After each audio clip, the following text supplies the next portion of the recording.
Bago pa sumikat ang BINI, una nang nagpainit ng mga entablado ang sex bomb dancers na talaga namang hinangaan sa kanilang husay sa pagsayaw at syempre, sa hubog ng kanilang mga katawan. Laban-laban, bawi-bawi. Una silang sumikat sa Itbulaga kung saan noong una ay mga dancers lamang sila na nasa likod at nagbibigay buhay sa bawat segment ng palabas hanggang sa makitaan sila ng potensyal at buuin ng kanilang grupo ni Joy Cancio. Mula noon ay nagsunod-sunod na ang kanilang mga TV appearance, guestings, pelikula hanggang sa magkaroon sila ng sarili nilang album. Talaga namang sinabayan ng maraming mga Pinoy ang bawat steps ng kanilang sayaw pati ang mga kantang kanilang pinasikat. Patok sila lalo na sa mga kabataang babae na pilit ginagaya ang kanilang spaghetti pababa at pataas at iba pang mga steps na halos mabali ang kanilang mga baywang. Spaghetti pababa, pababa ng pababa. Spaghetti pataas, pataas ng pataas. Mas lalo pang sumikat ang grupong ito nang makasama sila sa iba't ibang mga TV shows at pelikula na muli tinangkilik sila. Bumida din sila sa kanilang telenovela na Daisy 7 sa loob ng 7 taon. Subalit sa paglipas ng mga taon, kasabay ng pagsikat at pagyabong ng grupo, unti-unting nagkaroon ng kanya-kanyang gusto sa buhay ang mga miyembro nito. Ang ilan ay naisipang magtayo ng negosyo, ang ilan ay nagkapamilya habang ang ilan ay mas piniling manirahan o magtrabaho sa ibang bansa. At dahil iilan na lamang noon ang natitirang mga orihinal na miyembro ng Sex Bomb Dancers, unti-unti na ding lumamlam ang grupo hanggang sa bitawan na din sila ng kanilang mismong manager na si Joy Cancio. Sinubukan ng Itbulaga na muli itong buhayin sa pamamagitan ng pagkuha ng mga bagong miyembro nito. Subalit iba pa din talaga ang naibibigay na saya ng mga orihinal nitong miyembro kaya hindi din naibalik sa dating sigla ang grupo. Mula noon, nagkaroon na sila ng kanya-kanyang buhay at tuluyan ng nabuwag ang Sex Bomb Dancers ng Pilipinas. May mga nag-asawa na, may mga nagpatuloy sa pag-aartista habang ang ilan naman ay nakarating na sa ibang bansa. Subalit ang may tuturing na naging malaki ang pagbabago sa buhay espiritual na dating miyembro ng Sex Bomb Dancers ay si Louise Bolton. Kung natatandaan nyo siya ang mistisang chinita noon sa mga Sex Bomb girls na talaga namang pangmodelo ang kanyang katawan at ang balat niyang maputi at makinis. Kadalasan noon, ang mga Sex Bomb ay nagsusuot ng mga medyo maiksing mga damit dahil yun ang kanilang trademark at bilang doon din sila tinangkilik ng kanilang mga tagahanga. Pero sa tinahak na landas ni Luis, makikita ngayon na siya ay balot na balot at ibang-iba sa klase ng pananamit niya noon. Si Louise Bolton kasi ng Sex Bomb Dancers ay nagbalik Islam at mas piniling mamuhay ng tahimik at payapa bilang isang Muslim. May kani-kanya naman tayong pinaniniwalaan at prinsipyo sa buhay, hindi nasasalamin sa ating nakaraan kung magiging ano tayo sa hinaharap. Tulad ni Luis, mas pinili niyang magbalik Islam dahil para sa kanya, mas nahanap niya ang totoong kapayapaan at katahimikan sa piling ni Allah. Halina't alamin natin ang kanyang naging dahilan kung bakit pinili niyang magbalik Islam. Assalamualaikum warahmatullahi wabarakatuh to all my brothers and sisters in Islam. And hello everyone. Kasi last Ramadan, when I went home in Philippines, I experienced this encounter, no. Nasa kotse po ako. And ito yung tinatawag namin sa Islam na jinn. So ito yung mga hindi tao. So possible siya talaga. And in Islam, we also believe kung ano po yung pinaniniwalaan din po ninyo. And ang ginawa ko nung time na yon, nagpray ako intentional, pero still nandun pa rin siya. And that time kasi, nagtatry na ako magbasa pa unti-unti ng Quran. So, ang ginawa ko, may pinlay lang ako na prayer that time. I think it's one of the surahs I just forget, Surah Al-Baqarah, I think, that time. Pero kasi nung time na yon, hindi ako sigurado pa. So, nagplay lang ako ng kahit ano na nandun sa application. So, after ko siyang i-play, alam niyo, gumaan yung pakiramdam ko. Then sabi ko, every time na, of course, na makakaramdam ako ng takot. And then, that is also the time that I started talking to Allah. That is the time na nagsimula na ako na ito na yon. Kasi nung time na takot ako, yung yung prayer, yung nakasave sa akin, aside sa intentional prayer natin, no? Naniniwala ako na number 1 po talaga is yung respeto nyo sa kapwa para irespeto rin po kayo.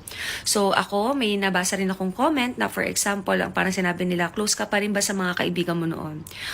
Meron po akong mga kaibigan talaga na talaga masasabi kong kaibigan ko at hindi ko nakasama or hindi ko kakilala lang. Na lumalabas kami, ako nakabalot ako kung sila ay naka-fitted or kung ano suot nila, nire-respeto ko yun. Ganon din po sila sa akin, nire-respeto nila kung paano na ako manamit ngayon, kung saan na lang ako pwede. Kasi syempre, coffee shop na lang talaga ako, kakain na lang kami.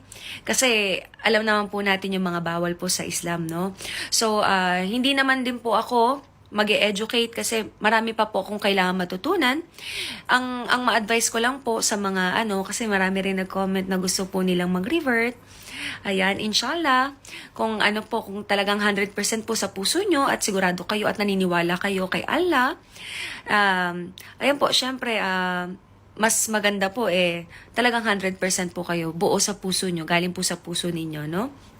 So, kung kayo naman po ay hindi po naniniwala sa pinaniniwalaan namin, okay lang din po yun. Ang maganda lang siguro wag na tayong mag-spread pa ng hate comments kasi isa po sa reason kung bakit ako nag-embrace ng Islam is because dito ko nakita yung peace, no? Naramdaman ko, I'm at peace at the same time, mahirap talaga ako magalit. So, hindi talaga ako ganong nagagalit, no? Kahit galit na ako, parang hindi naniniwala yung tao, even before. Pero ngayon, naramdaman ko yung patience ko, mas matagal.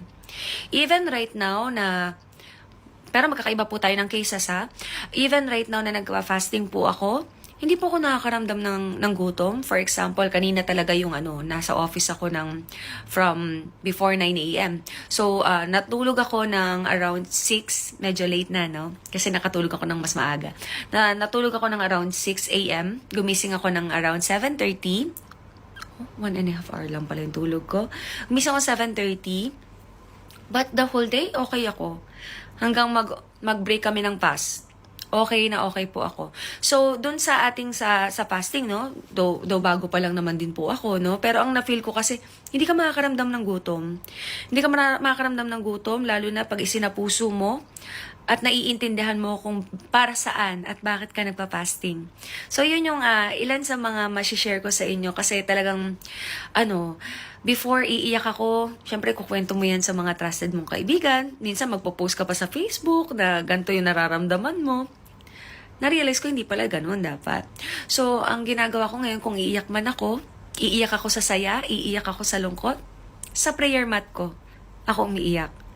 Kay Allah ako umiiyak. Okay? So, ito pong video na to, para lang po masagot ko yung ibang mga questions nyo, no?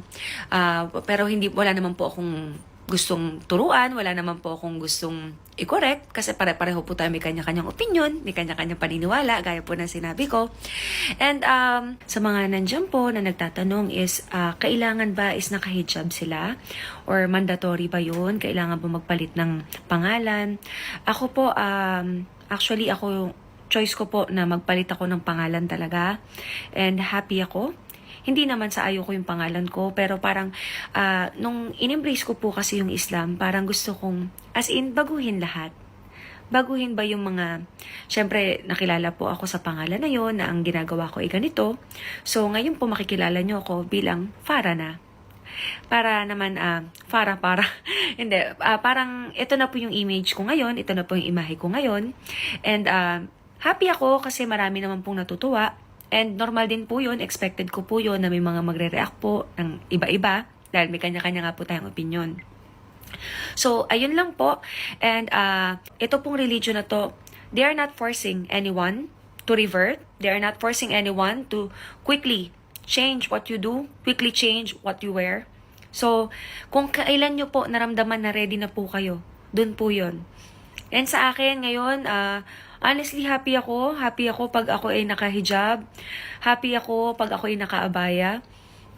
Then, yung mga damit ko po ngayon, syempre mga loose. Ngayon po yung tinatanong nila, kailangan ba is ganito?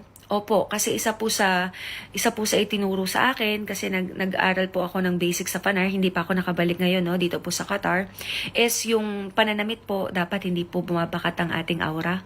or ang ating katawan, hindi po nakikita ng iba.